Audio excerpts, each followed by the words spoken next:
Um lugar onde a polícia tem licença para matar traficantes de drogas e usuários. E é o próprio presidente quem lidera essa campanha ostensiva de extermínio. Nossos correspondentes foram às Filipinas, no Sudeste Asiático, um país que transformou a violência em política de Estado. É lá que, desde outubro do ano passado, a brasileira Yasmin Fernandes está presa, flagrada com quase 6 quilos de cocaína numa mala. O cheiro de esgoto fica mais forte à medida em que nos aproximamos. É um beco sem saída. Mais do que uma expressão, é onde realmente fica esse presídio na região metropolitana de Manila, capital das Filipinas. Aqui, há quase 5 meses, está a brasileira Yasmin Fernandes da Silva, de 20 anos. A goiana é acusada de tráfico internacional de drogas. Esse crime nas Filipinas é punido com até 40 anos de prisão. O Fantástico veio até Manila conversar com Yasmin. Tem muita gente me julgando, mas ninguém sabe da verdade, ninguém sabe da minha vida, ninguém sabe como é difícil estar presa aqui, como é difícil estar aqui dentro. Yasmin foi presa em 15 de outubro do ano passado, ao desembarcar no aeroporto Ninoy Aquino, em Manila. Vinha de São Paulo, num voo que fez escala em Dubai, nos Emirados Árabes, antes de chegar às Filipinas, país formado por milhares de ilhas ao sul da China. Na mala foram encontrados 5 quilos e 800 gramas de cocaína escondidos num forro acolchoado. Agentes dos Estados Unidos que ficam no aeroporto de Dubai sugeriram aos colegas filipinos que revistassem a bagagem da brasileira. O chefe da agência local de combate às drogas diz que essa parceria com os americanos tem aumentado o número de apreensões de cocaína e culpa o Brasil. Cocaine came from Brazil. A maioria das pessoas presas com cocaína nos nossos aeroportos tem como origem o Brasil, o Rio de Janeiro. A maioria não é brasileiro. Alguns são chineses, malaios, filipinos e russos também. O governo brasileiro precisa estar vigilante. Quando Yasmin desembarcou em Manila, chegou a um país que escolheu a luta contra as drogas como a sua principal bandeira. A iniciativa do presidente Rodrigo Duterte. Como político, durante mais de 20 anos foi prefeito de uma cidade ao sul das Filipinas. Em Davao, lançou seu estilo de governar, conquistou eleitores e chegou à presidência em junho do ano passado. Logo após assumir o poder, Duterte se comparou ao ditador nazista Adolf Hitler. Hitler massacred 3 million Jews. Hitler massacrou 3 milhões de judeus. Agora são 3 milhões de viciados em drogas. Eu adoraria matá-los. I'd be happy to slaughter them. O presidente, que tem amplo apoio popular, já admitiu ter assassinado supostos criminosos quando era prefeito, apenas para dar o exemplo. I don't give a shit to them. Em discursos e entrevistas, não poupa palavrões e ameaças. Já sobrou xingamento até para as mães do ex-presidente americano Barack Obama e do Papa Francisco. Mas o maior inimigo de Duterte é o chabu, nome dado nas Filipinas às metanfetaminas. Feita em laboratório, a droga é barata e vicia rapidamente. O consumo de chabu se espalhou pelo país nos últimos anos. Por isso, cada apreensão é comemorada com cerimônias de destruição.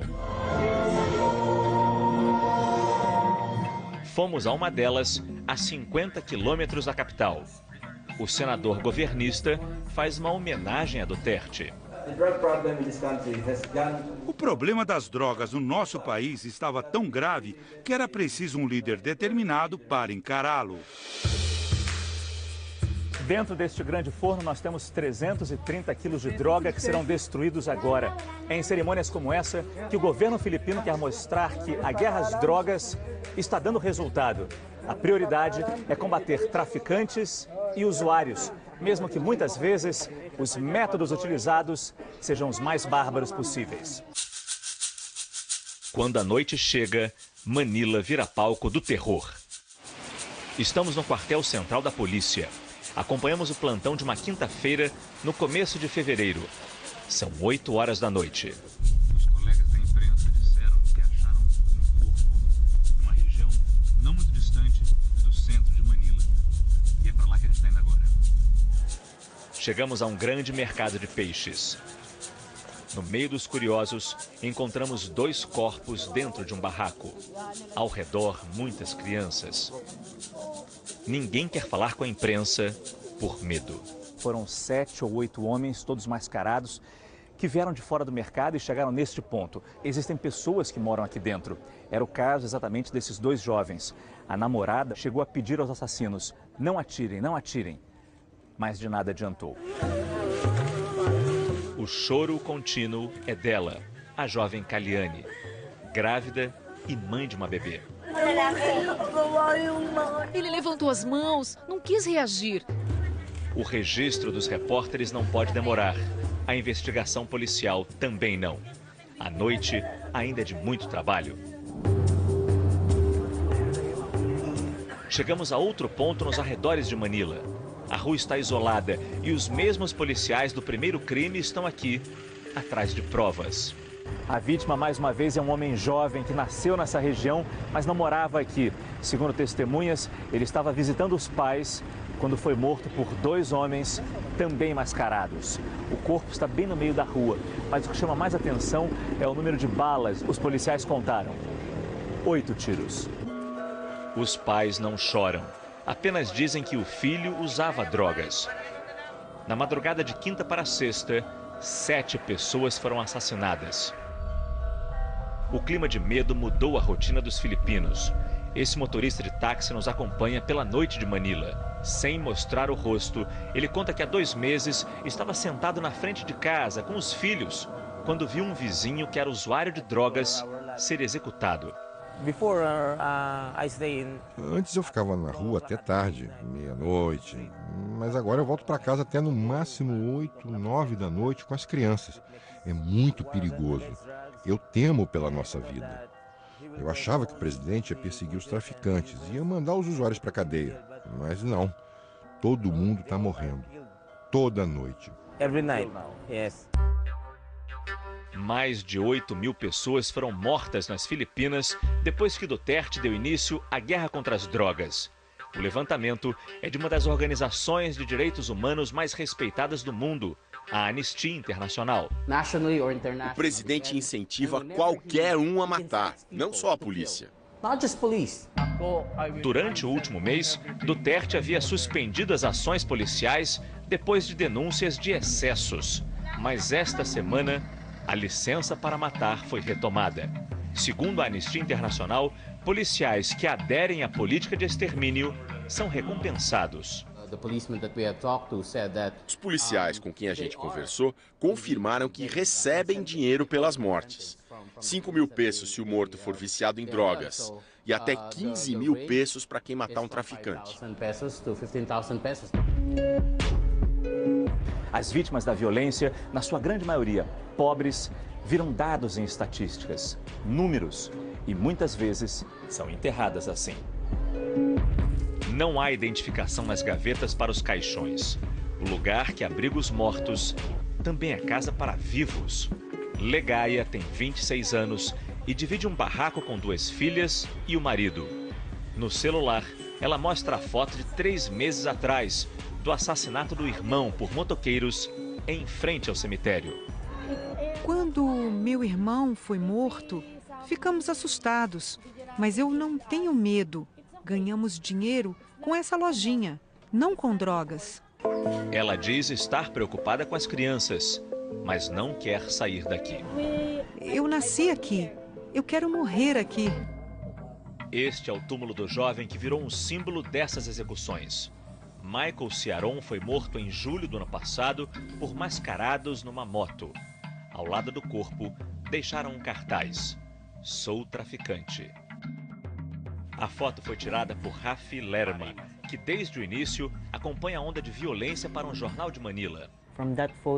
Com essa imagem da mulher segurando o marido morto, muitas pessoas começaram a prestar atenção, a falar na guerra às drogas, contra ou a favor.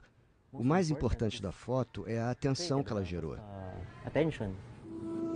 Rafi mantém contato com quem perdeu parentes nas noites de Manila. Apesar de cansado, não quer parar.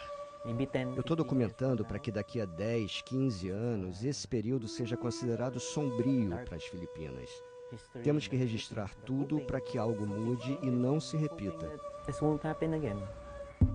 Esses tempos sombrios devem influenciar o caso da brasileira Yasmin. É o que diz o advogado dela.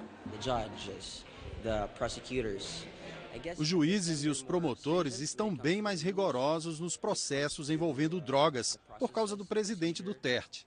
Isso deixa as coisas mais complicadas para Yasmin. O caso dela é muito difícil.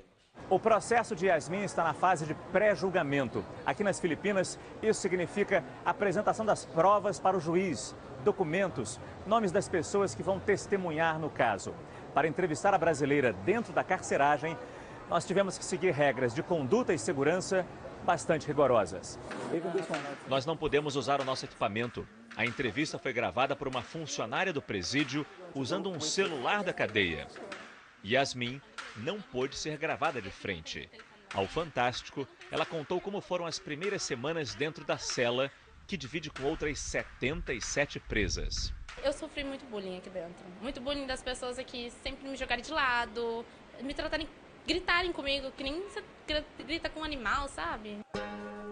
A maioria dorme no chão e se alimenta só de arroz. O desespero é sempre, né? Todo dia a gente vê, nossa, eu tô no mesmo lugar, mas eu só não tô presa, eu tô presa do outro lado do mundo. Essas detentas que estão na sua cela, quais são os crimes delas?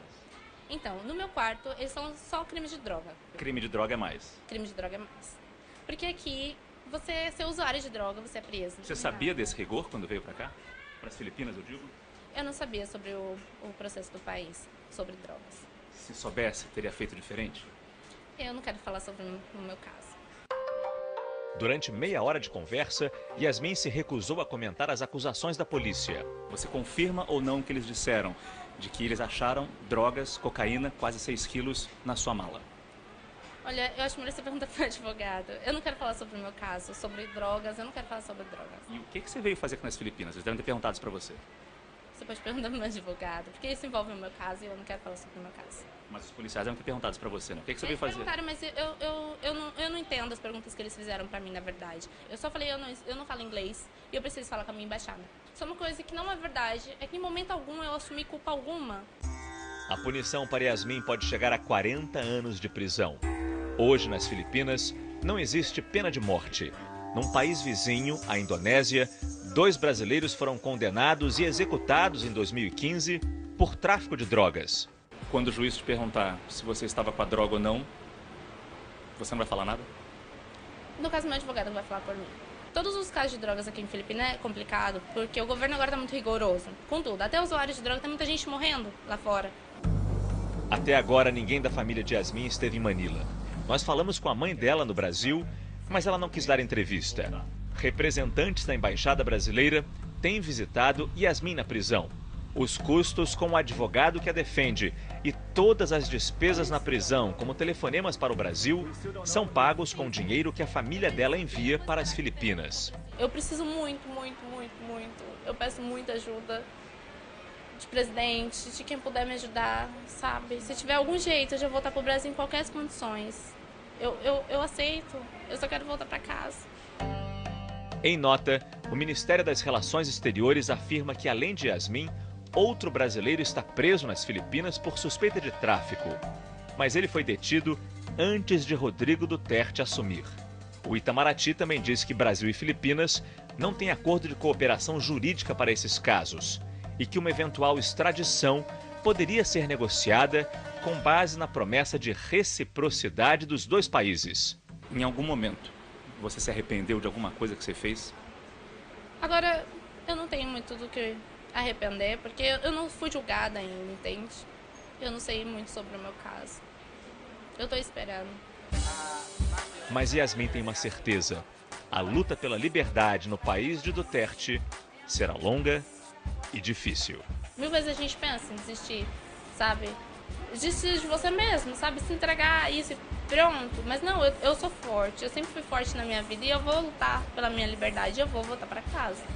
40 anos é muito tempo. Muito tempo, mas eu não penso em 40 anos. Eu não vou ficar aqui 40 anos. Eu vou voltar pra casa.